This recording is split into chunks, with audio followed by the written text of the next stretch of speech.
तो वहीं दुर्ग में जमीन रजिस्ट्री में बढ़ी हुई कीमतों को लेकर प्रॉपर्टी डीलर प्रदर्शन कर रहे हैं। जहां विगत दिनों प्रॉपर्टी डीलरों ने वित्त मंत्री ओपी चौधरी के खिलाफ प्रदर्शन किया। बीजेपी प्रदेश अध्यक्ष किरण सिंह देव का काफिला रोकने की कोशिश की। इसी क्रम में प्रदर्शनकारियों ने दुर्ग के पटेल चौक में जहां चक्का जाम करने की फिराक में थे, पुलिस प्रशासन ने भारी बल की तैनाती की है।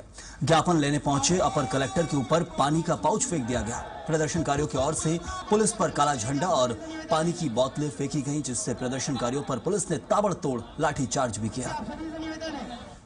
तो दुर्ग के अंदर देखिए आप, प्रदर्शन लगातार जारी है और ये प्रदर्शन बीते 4-5 दिनों से ना सिर्फ दुर्ग बल्कि छत्तीसगढ़ के अलग अलग शहरों में चल रहे हैं, रुक रुक कर चल रहे हैं। उसका कारण है छत्तीसगढ़ में रजिस्ट्री का जो पंजीयन शुल्क है वो बढ़ा दिया गया है। 1-2 नहीं 10 गुना तक पंजीयन शुल्क बढ़ाया है। यानी कि नए घर के जो खरीदार हैं, जो ग्राहक हैं, जो उम्मीद जता रहे थे, पैसे इकट्ठे कर रहे थे कि कुछ कीमतें गिरेंगी तो शायद घर खरीदेंगे, लेकिन उल्टा हो गया है। अब घर इतने महंगे हो गए हैं, जमीनें इतनी महंगी हो जाएंगी कि वो खरीदने से शायद वंचित हो जाएं। और इसको लेकर सबसे बड़ा आक्रोश ग्राहकों में नहीं है।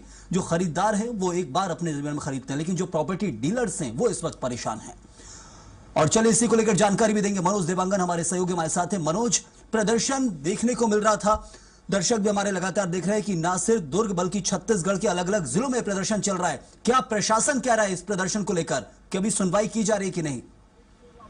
जी बिल्कुल, देखिए जिस तरह से बिचौलियों द्वारा ये प्रदर्शन किया जा रहा है, इसमें शासन द्वारा जो निर्णय लिया गया है कि जमीन का जो स्टाम्प ड्यूटी की जो रेट बढ़ाई गई है, जो दरें बढ़ाई गई हैं, उसको लेकर के ये प्रदर्शन लगातार कर रहे हैं। और पिछले एक सप्ताह से जो है दुर्ग जिले में लगातार जो बिचौलिए हैं वो प्रदर्शन कर रहे थे, बड़े शांतिपूर्ण ढंग से कर रहे थे। बीच बीच में उन्होंने कई प्रकार से प्रदर्शन किया है और उग्र तरह से। लेकिन आज जो है कहीं ना कहीं जिस तरह से आज जब लोगों की भीड़ जब जमा हुई और पुलिस प्रशासन जब इसका आवेदन पुलिस प्रशासन को, तो कहीं ना कहीं पुलिस प्रशासन भी मुस्तैद होकर के इसको रोकने का प्रयास कर रही थी। और इसी दरमियान जो है जब एडीएम साहब पहुंचे तो उस टाइम पे जो पीछे से ही जब ये इनकी बातचीत चल रही थी, उसी दरमियान किसी ने पानी पाउच एडीएम सर के ऊपर फेंक दिया, जिसमें जो पुलिस के जो एडिशनल एसपी हैं सुखनंदन राठौर, उनके ऊपर भी गया।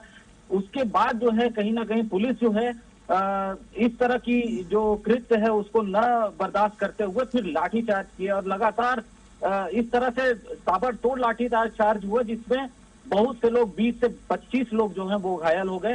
और कहीं ना कहीं जो उनके मुखिया थे उनको जो है पुलिस ने जरूर मनोज, लेकिन लाठीचार्ज तो तुरंत का हल हो सकता है। क्या प्रशासन आश्वासन दे रहा है? वो सबसे बड़ी चीज है। यदि दुर्ग में 7 दिन से प्रदर्शन चल रहे हैं, ये निर्णय शासन स्तर पर लिया गया है, तो बार बार ज्ञापन के बाद जो प्रशासन है वो क्या आश्वासन दे रहा है इन प्रॉपर्टी डीलर्स को?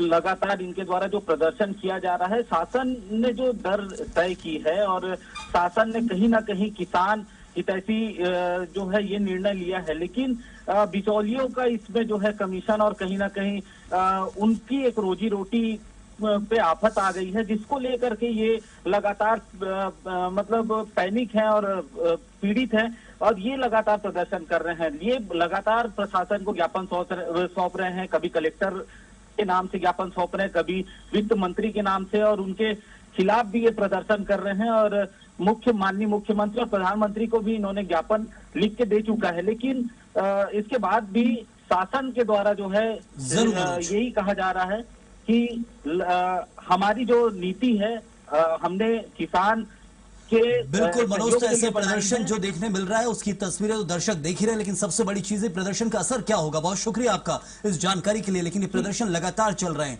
इस वक्त रोजी रोटी पर बनाई है प्रॉपर्टी डीलर्स के, क्योंकि खरीदी दर बिल्कुल जीरो नीचे जा चुकी है, क्योंकि प्रॉपर्टी के जो दाम है उनमें पंजीयन शुल्क सीधे 5 से 10 गुना बढ़ चुका है।